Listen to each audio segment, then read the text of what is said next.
Capricorn, this is your week ahead astrology forecast by Astrology Motivation from Born Without Boundaries. In these weekly videos, I review the major planetary aspects and transits that are happening right now and how they impact your natal sun and what that means for your bottom line. To understand and really enjoy these videos, all you need to know is when your birth date is. That's it. Everything else I'll translate for you. We're going to start out real broad with the big stuff, the stuff that everybody should know about. And then I'll whittle that down into Capricorn specific information. And then I will break things down into the 3 decans of Capricorn. A decan is a group of 10 degrees.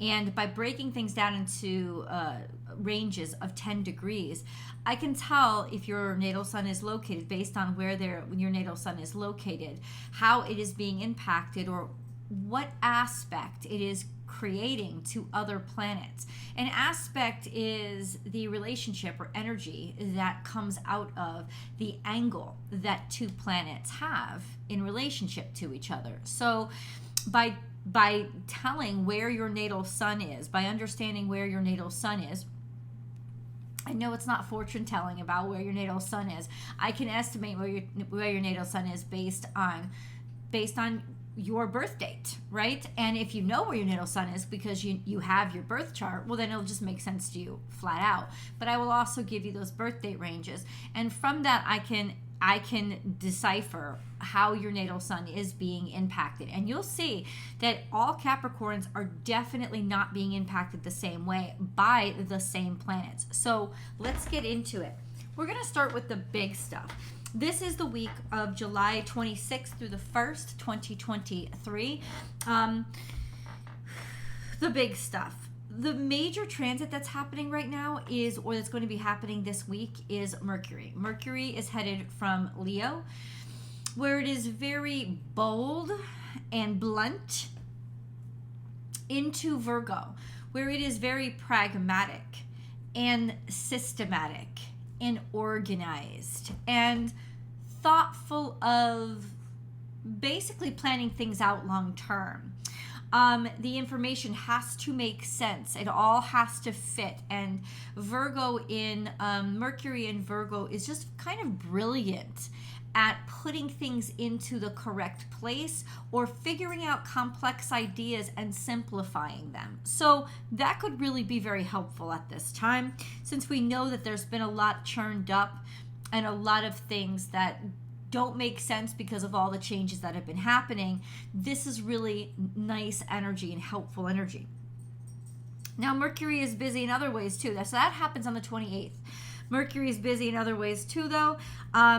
Through between the 26th, which is today if you're watching it when I upload the videos, and the 30th, Mercury is going to be conjunct to Venus, which means it is also square to Uranus. This conjunction with Venus is lovely energy, actually. It's gracefully being able to communicate in ways that make things very comprehensive and also are really wonderful to hear and listen to. The fact that it's square to Uranus means that there is a natural rebellion to it and a natural dissonance that could make things pop up unexpectedly. It's mischievous, I guess is what I'm saying, because both of them are square to Uranus. And this could make us very mischievous and very much into getting into kerfuffles online, especially flirtatious kerfuffles online that maybe go outside of our relationships, our current relationships. So that could be a lot more likely, especially since all week long Venus stays in this square to Uranus, which makes us want to assert our independence and feel smothered in the same old routine that made us feel happy a month ago. With this square to Uranus kind of makes us agitated, and that could also put a spur in the side of some relationships as well. So it isn't horrible energy, but it is very mischievous, and it can drum up a little bit of confusion.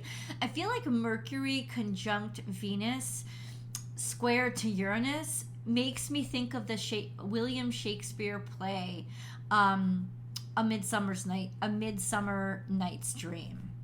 Like, it just where everything gets confused and everything gets misinterpreted and then turned on its head, and everything is unexpected and odd, and these curveballs come at us to help us see things and understand things that maybe we were stuck in our ways and stuck in our comfort zones, and it stirs us up and messes things up in order to actually settle things correctly.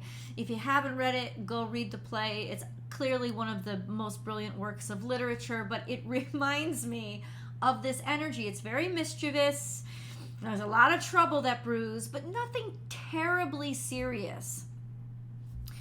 Nothing terribly serious, but it's kind of like drumming things up or frustrating things up, stirring things up so they settle back in the right places, or they settle in the places that have nothing to do with comfort zone anymore. It's like trying to get us out of that place of comfort. Okay, so on the 29th, we have a really interesting energy because a grand trine forms really quickly for just a little amount of time on the 29th between the moon, the moon in Sagittarius, the North Node in Aries, and Venus and Leo. So what does this mean? It's almost a preview of where we're going, especially with this stirring up and mischievousness of Venus conjunct Mercury square to Uranus. This day could kind of reveal a little bit of what's possible or what we've imagined, and maybe because the North Node is involved, where we need to go or what we haven't looked at yet enough. It could be quite the day. Just saying, especially for things regarding passion. We have all week long Mars trine to Jupiter, which is a beautiful energy to take a leap of faith and take action, because this is blessed action. It's almost like when you start moving under this aspect, there is this wonderful optimism and luck or fortune that comes along with the actions that you're taking. The sun is also, by the 29th, from the 29th on, the sun will be square to Jupiter, which means we can't wait to get things done. It's very excitable energy, and it wants to make change, and it wants to push forward. So I think we'll really start taking those leaps of faith from the 29th on. We also have, as of the 29th, because this is really nice energy, this week the sun actually moves far enough into Leo to break the opposition to Pluto, which is going to make us feel relieved. Things aren't going to be as heavy, and this is, I think, happens after the 28th or 29th. So things won't feel as heavy or serious and grave. They won't have that kind of gravity pushing us down anymore. And then we also have the opposition between Mars and Saturn breaking around that time as well. Now Mercury goes and fills that in, and Mercury will be opposite Saturn for a while, but now, not a long time, I think about 5 days, because Mercury moves really quickly. But Mercury opposite Saturn doesn't bother me as much as Mars opposite Saturn, because Mars opposite Saturn creates anger. It creates a lot of resentment and frustration. Mercury opposite Saturn kind of creates, in some ways, rebellion, because Mercury, especially in Virgo, will kind of go at Saturn like, okay, well, why can't I do it? Well, tell me why. Make it make sense. And this is the kind of energy I think we actually really need right now. Instead of getting frustrated, Mercury has enough objectivity to not take it so personally and to work through and compartmentalize things, so that maybe this is when we see that certain things don't make sense, and it's actually proven that all these restrictions and these rules, like why is it even there? Because this is why it doesn't actually make sense. But we need that mercurial objectivity, and this week we're going to finally get that. So let's go into specifically Capricorn energy, because there is a bunch of stuff that's happening in Capricorn. It's pretty active this week.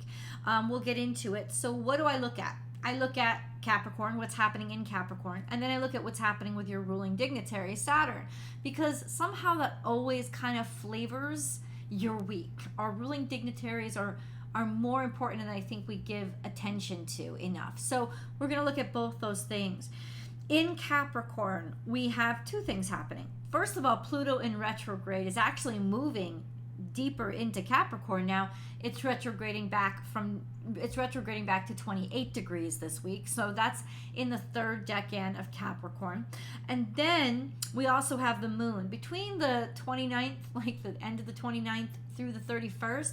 The moon is going to be visiting Capricorn, making it directly opposite to Cancer. The moon, of course, then is in detriment in Capricorn. It's when it's most vulnerable. It's when emotions are expected to make the most sense. Oddly, especially if you have your moon in Capricorn, this can make you less emotional, but that could also be a good thing. It could actually make you pretty solid, actually, when it comes to emotions. So the moon isn't in a terrible place, really, when it's in Capricorn. It will conjunct Pluto, however, I believe on the 30th? Hold on. Yeah, on the 31st. The moon will conjunct Pluto. This could be an extra emotional day, especially for Capricorn 3s, but I don't think in a bad way. I think in a way that kind of makes you feel whole again and feel the feelings that you need to feel so that you can somehow just be more confident in a way. Pluto will give it that much more intensity and gravity. And I think because the moon is conjuncting your natal sun, not just Pluto, the moon is conjuncting your natal suns, I feel that there's a gravity that you'll feel about who you are and the wholeness of your character in person that'll actually open you up rather than shut you down, even if it is more emotional for you. So let's get into the deck. Oh, no, let's first go over what's happening with Saturn. So Saturn is still in retrograde. It is in Pisces. It's going to retrograde between 6 to 5 degrees Pisces. It is in opposition to Mars through the 28th of this week. Opposition to Mars makes it very agitated and quick to anger, which you may have been dealing more with over this past week. But then from the 29th on, it is in opposition to Mercury. And that kind of will agitate you and frustrate you. Maybe not being able to find a way to put things into order, or the expectation of them all having to make sense and not knowing what that new order is may complicate things. It could also in some ways be always challenging your thoughts, or always challenging your words, or always feeling like you're being misunderstood in some ways. It won't last. It'll last for about 5 days. But just an FYI, Saturn is also still in semi-square to Chiron. And this is a stubbornness that can kind of make us feel like, why should I even try? Because nothing's ever going to be good enough. You can overcome it. It's just a semi-square. It's not as intense as a square, but there could be more frustrated energy here. Now, when Saturn was in opposition to Mars, I think this was very intense and could lead to depression, if not aggression, or simply just imploding and giving up. But opposite Mercury, I don't think it's going to be as intense. And that's why I'm happy that opposition to Mars is moving on. And even though the opposition to Mercury is something that you will have to deal with, I don't think it'll be impacting it's almost like you're going to have to think about it before you give up. You're going to be like, oh, but why do you want to give up? Or does it even make sense? Or yes, you're discouraged, but you're also curious to question, but should I be discouraged? Or does it make sense that they're telling me that I can't move forward? Or does it make sense what you're telling somebody? You know, there's that sense of sense or pragmatism coming back into play. Basically not seeing the sense anymore, or seeing where things don't make sense. So I think that could be actually pretty helpful energy this week. Let's get into the decans, Capricorn, shall we, to see how your natal suns are going to be impacted. If you know where your natal sun is, and you know that it's located between 0 and 9 degrees Capricorn, it is located in the first decan of Capricorn, and you are Capricorn 1s. What does this mean for birthdays? Well, these are December Capricorns. So if your birthday is between, say, December 22nd and the 31st of December, you are Capricorn 1s, my friend. Definitely all of you Sagittarius cuspers, the 22nd, the 23rd. Those are you guys. Your natal suns are sextile to Saturn, and they're sextile to Saturn all year. And this is really good for you to have your ruling dignitary helping your natal sun out.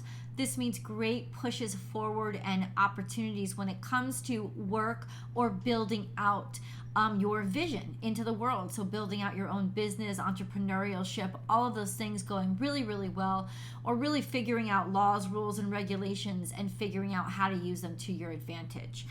We also have this week, as of the 28th of July, a trine to Mercury. So this is a wonderful time to be understood, to communicate your ideas beautifully, especially since at that time Mercury is also conjunct to Venus, which means Venus is trine. Hold on a second.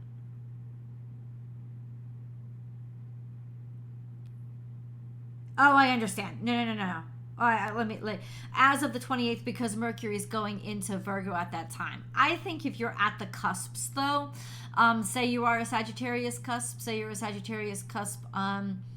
22nd especially, say December 22nd, 23rd, you guys, your natal suns are close enough so that you would still be trine to Venus at 28 degrees. It's going to retrograde back to 27 degrees this week, so it could intensify a little bit, like the intensity could wane a little bit.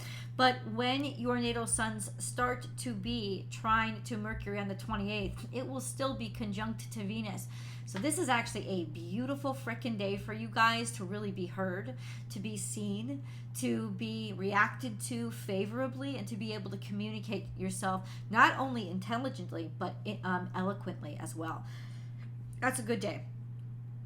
Your natal suns are quincunx to the current sun, which can cause frustration and ego rubbing you the wrong way, or a sense of, I want to be seen, I want to get attention. Well, on the 28th, that will absolutely happen for you. So that could actually push you into taking an opportunity or a chance to be seen that you really need, right? So that could work out, especially around the 28th. And then we have on the 29th, your natal suns are conjunct to the moon, which is a real feeling of wholeness and completion and an openness to new opportunities. Because when the sun and the moon conjunct, there is a sense of both of your ego and your id working in unison with each other, and so really feeling so much of yourself. So that means between the 28th and the 29th, this is a beautiful day for you guys to really know who you are and not be afraid, and be able to articulate extremely well your vision. So 28th, 29th, really beautiful days for you. All right, let's move on to Capricorn 2s. If you know that your natal sun is between 10 and 19 degrees Capricorn, you are Capricorn 2s because it's in the second decan of Capricorn. Birthdays correlate to January 1st through January 10th. So you know in and around there is where you guys' birthdays would be. You've been in, especially if you're born around the 9th or 10th, your natal sun is in a long-term square to Chiron. All of you will feel it, but I think those of you born more toward the 1st, the 2nd, the 3rd, felt it more when Chiron was higher up in the second decan of Aries. Now it's at 19 degrees Aries, so it's right at the end of the second decan of Aries. This is just sort of, it's almost stressful. It's stressful because it always feels like everything has to be extra hard. Like, why does everything have to be so freaking hard? Why is it so challenging? It's feeling like almost like you're taking it personally because everything has to be a challenge. Everything is challenge, and it is frustrating and it is irritating. Coming from a Cancerian whose sun is in the second decan of Cancer, our suns were square to the second decan of Aries as well. Feeling the same thing. I get it.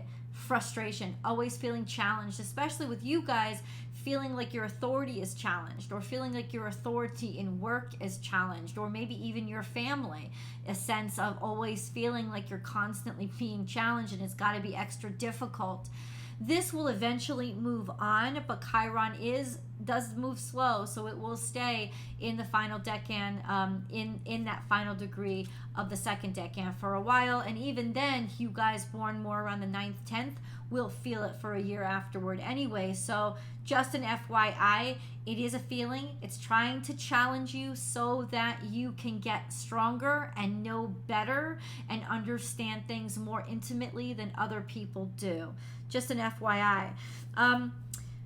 This is actually a beautiful week for you guys, and I really love it. On the 30th, the moon is going to conjunct your natal suns. This is beautiful energy to feel whole and complete and really everything that you are. Like, not be scared of your emotions, to really accept your whole self and to be in synchronicity. But you have a trine to Jupiter and a trine to Mars all week long. So to have that for your natal suns, what beautiful opportunities it is now for you to take action. You must take action, because all that action will be blessed and will work out the way that you've intended and the way that you desire.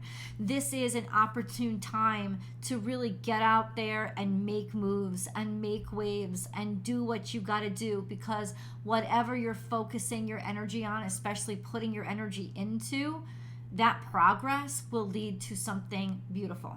So definitely a wonderful opportunity for you this week to grow, expand, and push the needle forward in your life.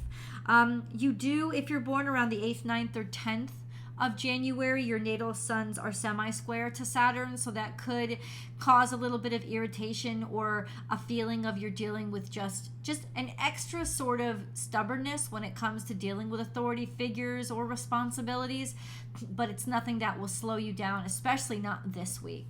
And then, like I said, that conjunction to the moon on the 30th, that could be a very beautiful day for you guys. A feeling of, I know exactly what I want to do and where I want to go.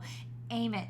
Aim your arrow and let it go, because you have the blessing of those two trines, and I think it's just going to be wonderful, especially since Mercury and Jupiter are trine all week long. This is just a blessing week. That's a blessing for you guys. Just an FYI. Let's move on to Capricorn 3s. So if you know that your natal sun is between 20 and 29 degrees Capricorn, then you're Capricorn 3s. This correlates to birthdays in January from about the 11th through the 21st. Of course, especially around the edges, that's gonna toggle, but around there. And yes, if you were born on the 22nd and your sun was still in Capricorn, you would be Capricorn 3s as well. Definitely Aquarius cuspers. Your natal suns are the ones that are conjunct to Pluto, adding a gravity and intensity to everything that you do now for the next year or so. But on the 31st, the moon comes. And that means the moon will be conjunct your natal suns, conjunct Pluto, and it'll be right there with you, square to the nodes. This is actually really powerful energy that is going to give you a presence that will make anybody do what you want to do. Because there's such a certainty about you and a no nonsense, I won't take any crap. So whatever difficulties that you've been dealing with, hit them hard that day, because you'll be certain of yourself. You'll be all in sync, and there will be a gravity to you that people will take seriously. Your natal suns are in a long-term sextile to Neptune, which is part of Pluto's sextile Neptune, which has got to do with brilliant, ingenuitive energy that is really going to change things. So your creativity could really be bringing about great changes or great opportunities in your life. All week long, your sun is square to the nodes, which means you are going through a great deal of change and sort of turning a corner in who you are. And right now, that's going to be reflected in your relationship between your partnership or whatever kind of intimate relationship you're in and your individuality. That's the stage that turning of the page is going to be playing out on for the next 18 months. But for you guys, those nodes will only be square to your natal sun for the next, say, 6 months. So especially over the next 6 months, that's where you'll feel those dynamic changes to your nature, your character. That's how it's going to be working on you through that duality of your singularity versus your partnership. You also have a long-term trine to Uranus, which is open to opportunities and beautiful, ingenuitive mind. There's something brilliant you guys might be coming up with, like might be inventing and creating. This could be actually groundbreaking. You have a quincunx to Venus this week, so there will be frustration when it comes to your intimate partnerships and maybe even financial things. And there will also frustration in the way with a quincunx that makes you question your own personal authority or your own personal self-esteem. It's not necessarily external as much as it is more internal, but still frustrating. And then you will also be through the 28th, so it's only the first 2 days of this week. Your natal suns will also be a quincunx to Mercury, so that can be just agitation with some beautiful things that people are saying that maybe don't set right with you, or wanting to express yourself in a way that you can't get the words correctly. Those kind of things, or just frustrating information that comes in, which would imply that you still have work to do. Just is what it is.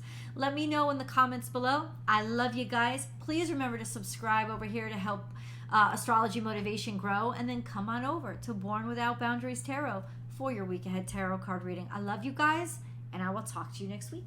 Bye.